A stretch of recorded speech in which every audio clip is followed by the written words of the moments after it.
الحمد لله الذي وكفى والسلام على عباد الذين اصطفى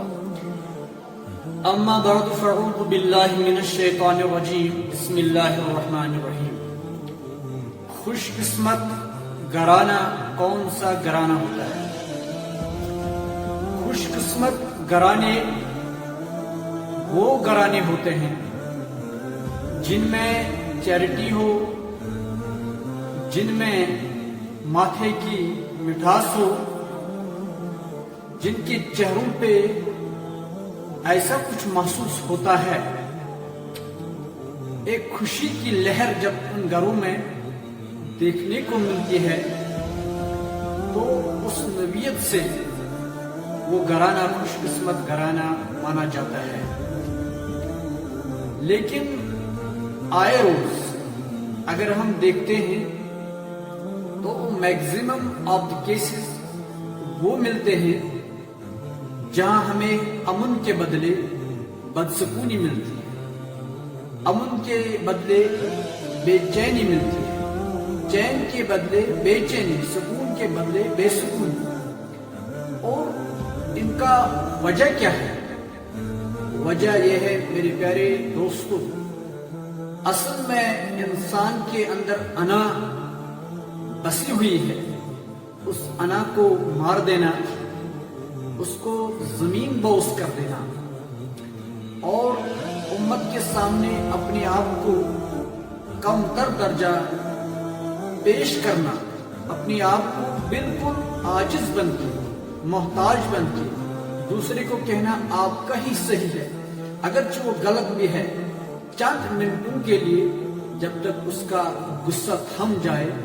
جب تک اس کے اندر وہ شرارت، وہ خون کی حرارت تھم جائے، پھر خود بخود وہ یہ چیز اینالائز کرتا ہے میں ہی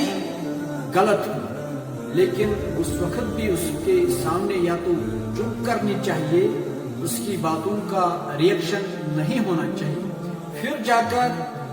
وہ گھرانے خوش قسمت گھرانے بن جاتے ہیں۔ اور خوش اسلوبی کی بات یہ ہے، خوش نصیبی کی بات یہ ہے، جن کے بول مٹھاس اور شیرین کے بول ہوتے ہیں، اور جو سیکنڈ پرسن ہوتا ہے یا جو گھریلو زندگی ہوتی ہے، اگر وہ تلخ بھی کسی نوعیت سے ہو، پھر بھی وہ اس چیز کا امتیاز کرتے ہیں۔ اگر وہ تیز ہو، یہاں سے صحیح اور نرم بول ہو، نرم لہجے میں بات ہو، خود بخود وہ لوگ متاثر ہوتے ہیں۔ لہذا خوش قسمت گھرانے بننے کے لیے سب سے اشد ضرورت یہ ہے اپنے گھروں میں خوش قسمتی کی، خوش بختی کی، آسانی کی اور چیریٹی کی باتیں کیا کرو۔ ایسے تلخ رویے سے اپنے آپ سے یا اپنے اہل خانہ سے، اپنے جو آپ کے پریوار ہو ان کے ساتھ کسی بھی قسم کی کوئی الجھن نہ پیدا کرو، تو خوشیاں اللہ تعالیٰ پھر خود بخود اس گھر میں ڈال دیتا ہے۔ شیطان کا سب سے بڑا ہتھیار جو ہوتا ہے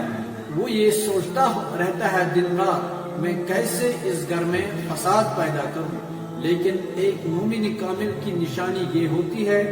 وہ حتی الامکان اپنے گھر میں خوشی پیدا ہونے کی لہر ہر روز دیکھنے کو